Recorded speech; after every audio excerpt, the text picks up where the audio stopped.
And a tribute I'm making in a personal sense to your fantastic president is to wear the closest to his standard shirt that he seems to wear in every occasion. So I really would like to begin by saying that I, my family, and all my friends and colleagues are entirely supportive of your efforts to defend civilization against the evil invasion that you're experiencing. And we wish you success. Thank you. Thank you, Professor. I would like to begin by talking based on my own experience of having worked in Russia and Ukraine in the early 1990s, and subsequently working in South Africa at the end of the apartheid era as an advisor to President Mandela's Labour Market Commission, and then working as a senior UN official in Sri Lanka after the tsunami. And therefore, I can speak from experience of how countries have to respond in the immediate aftermath of natural disasters, wars, and a collapsing system. As you all know, the initial reaction in the post-Soviet era in the early 1990s was based on a model called shock therapy. It was devised by young American economists and imposed on the countries that were just emerging from the Soviet era. It was remarkably similar to what the IMF and the World Bank and those same American economists recommended in South Africa and recommended in Sri Lanka and other countries affected by the tsunami. And I think one has to realize that there are dangers of a repeat of some of those errors that were made at that time. The shock therapy involved a sequencing of reforms that had disastrous effects. If you remember, those old enough to remember the early 1990s, the first measure that was introduced was price liberalization. A immediate result was that in Russia, the inflation rate rose to over 6,000% in 1 year. And in Ukraine, it rose to over 11,000% in 1 year. It caused a collapse in living standards and a rising mortality rate, so the life expectancy fell dramatically, more for men than for women. And we saw real wages in the public sector fall to well below $10 a month, the equivalent. I remember dealing with senior ministers in the Ukrainian government and in the Russian government who were desperate for money to spend for their basic needs. They were easy targets for corruption. And it's very easy for us to condemn corruption. But if you are desperate to feed your children and your family, and you have no money, you are easily corruptible. So the first thing I would say is after this disgusting war is brought to an end, an effort must be made to maintain the real wages and working conditions of civil servants, because they must have a dignified existence, to encourage them to build the Ukraine that all of you and all of your friends want to see in the future. The second thing I want to say by way of introduction is that contrary to what happened in the early 1990s, the top priority must be to preserve the living standards of the ordinary people of Ukraine, to protect the basic needs and livelihoods of every single man, woman, and child in Ukraine. If social spending has to rise to more than the 17% of the state budget today, so be it. It must not be allowed to foster the argument that the budget deficit is extremely high, the need to repay foreign debt, etc., and therefore we must go for means testing and targeting solely on the poor. If that way is followed, you can guarantee that living standards will fall and morbidity will rise and deaths will increase. Guarantee. But if you provide a universalistic form of social protection, whereby everybody is enabled to pay for their basic needs, you will see better health. You will see return migration to the country, boosting the economy. You will see multiplier effects, which will lead to economic revival in villages and other areas, which will boost tax revenue and actually help reduce the budget deficit going forward. Social spending can crowd in private investment and stimulate aggregate demand that all economists should wish to see in the years immediately after the war is ended. And in that regard, I remember that in the case of Sri Lanka in particular, there is a danger of the kindness of strangers.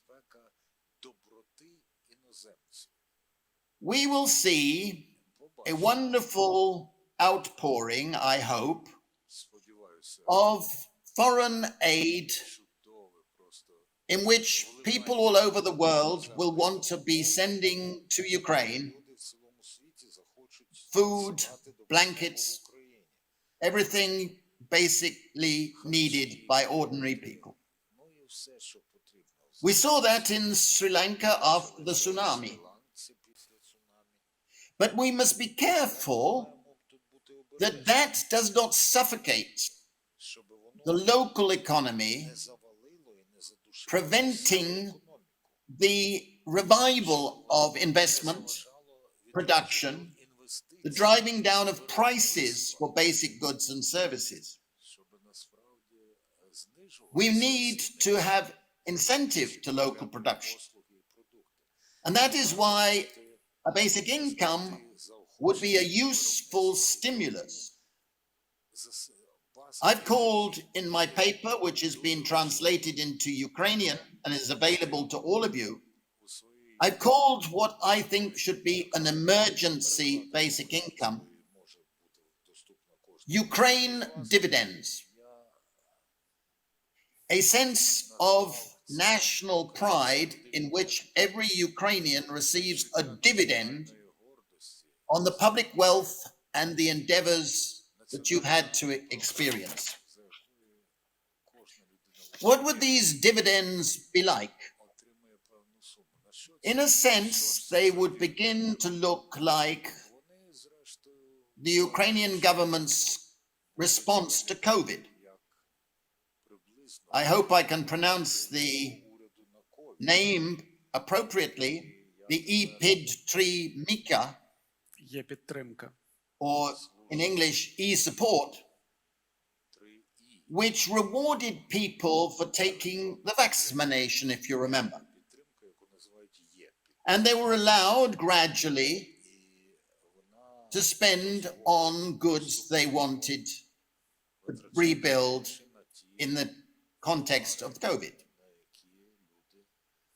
Now, recently, by contrast with that scheme, I have seen that the IMF, the World Bank, other so-called foreign experts are encouraging the Ukrainian social ministry to target by means testing. I can promise you, on the basis of experience around the world, that it will be extremely hard to estimate who is poor, who is not poor, who is poor yesterday, who is poor tomorrow. The World Bank estimated earlier this year that the poverty rate has risen to 24%. All I can guarantee as an economist is that it isn't 24%. I don't know what it is, but I'm sure it isn't 24%. And it is ridiculous to think that in the context of a post-war chaotic situation, that the statistics can actually measure who is poor, who is not poor, who is very poor. It is an absurd and bound to result in what we call a high exclusion error. In other words, a large percentage of the people who should be receiving assistance will not be receiving assistance. Moreover, if you target benefits only on the poor, that is a disincentive to the poor to try to become non-poor, because they would lose the benefits. And experience shows that this results in a marginal income tax of 80% or more. In other words, they would only get a little bit extra by taking a wage job or whatever it was. It's much better to give to everybody, and if you wish, increase the marginal tax rate or the tax rate on luxury goods, or encourage the wealthy to not take their money or to use their money to contribute to a worthy cause in the rebuilding of society. Now, if you gave Ukrainian dividends, there are certain objections. The first is that if you pumped money into this system, it would lead to inflationary pressure, particularly on housing costs. Therefore, I think it needs to be combined with strict rent controls for at least the first year of the scheme. It also needs to be done at the same time as this continuing temporary influx of food aid will continue. In that period, this influx of food and other basic goods will dampen down the inflationary pressure, but after a while, the goods must be sold at market price. Another objection is, how would you identify everybody who would be receiving a digitalized dividend, the homeless, the people with no residential address? I've seen horrifying pictures of destroyed villages, destroyed towns, destroyed schools, destroyed hospitals. To identify people who are usual residents will be a difficulty. And therefore, I think would have to rely on local mayors and officials to identify people who are usual residents of their communities. In addition, those who have disabilities, including many who will be suffering from wounds from the war, should keep disability benefits in addition to the Ukraine dividends. I've dealt with these issues in the paper and thought about how you treat prisoners, how you treat people who die, so make sure that there's no fraud. I won't go into that now.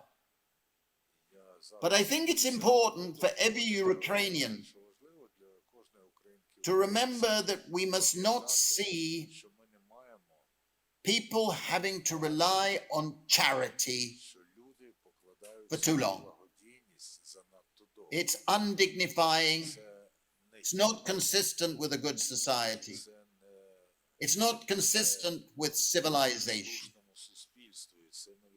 The Ukraine dividend should be an economic right of every Ukrainian living in Ukraine.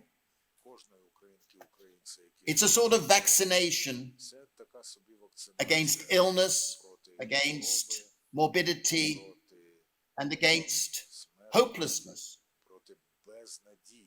And I think it will also stimulate demand for local goods and services, and therefore stimulate investment, small-scale businesses, and in the process, reduce inequalities that we saw grow so disgustingly in the early 1990s. And it will increase the sense of social solidarity and community. I believe that foreign donors could be mobilized to help in this respect. I believe that this scheme is pushing at an open door. The chief economic advisor to your president seems to support something like this. What I'm proposing specifically in my paper is that a pilot scheme should be done in one community now, in the sense that if we could be seeing a mobilization specifically to test it out, how it would work, how it would be implemented, what would be the likely consequences, what additional policies would be needed, if any, to make it optimally successful. I believe that the diaspora, the Ukrainian diaspora, or potential supporters of Ukraine, wealthy supporters from around the world, should be encouraged to provide the funds for such a pilot.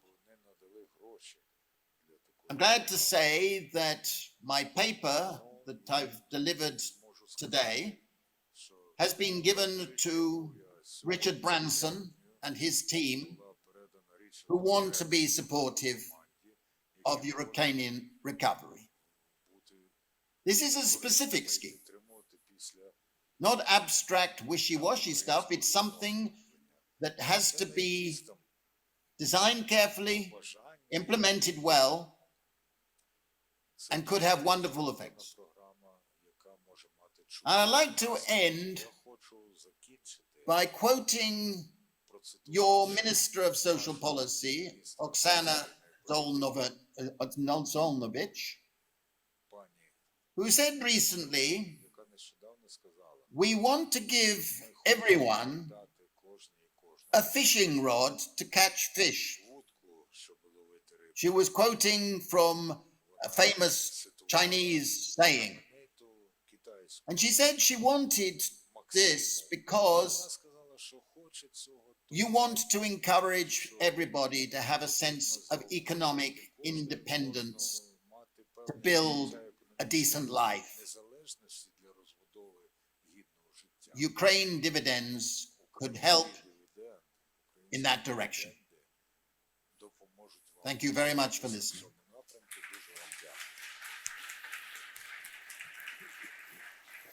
Thank you, Professor Standing. First of all, welcome to Ukraine Digitally. That's very nice to see you here. And as a psychologist, I must totally support you in a way that when we decrease the stress of poverty, it will be helpful for people to feel better and to actually start risking in businesses, in ventures better. And here, as you know, mentioned the e-support, e-підтримка, the initiative of the Ukrainian government during the COVID times. This could be a sort of a pilot.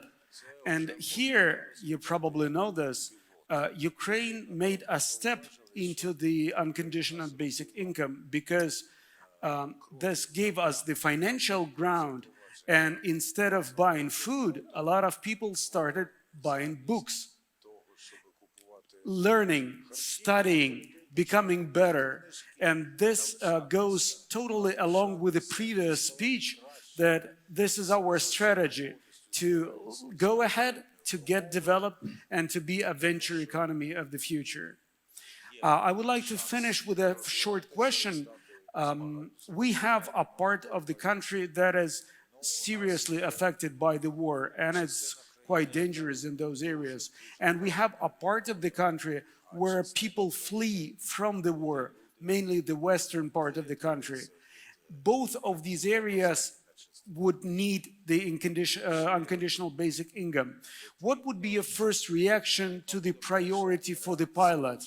Closer to the front lines where it's dangerous, or closer to the safe areas where it's less work and where the basic income could give the chance to create their own little business venture? That's a very good question, and thank you very much for that. I used to come to work in Ukraine in the early 90s, and I made good friends, and I traveled around the countryside, and I realized there are big differences in the regions of the country. I think if you were to do one pilot, I would choose an area that has been liberated as an area of choice. But if you had sufficient money to do it, I would advise also another community that would be further away from the immediate actions of the war. But I think it's a good question, and I would choose an area that has been liberated because that is going to be where the needs are greatest today. Thank you very much. It goes totally along with the comment we have here that surviving a hurricane and surviving a bombing are different experience, and it needs to be taken into account when planning for recovery effort. Thank you very much, Professor Standing. Thank you for your speech. Thank you, ladies and gentlemen.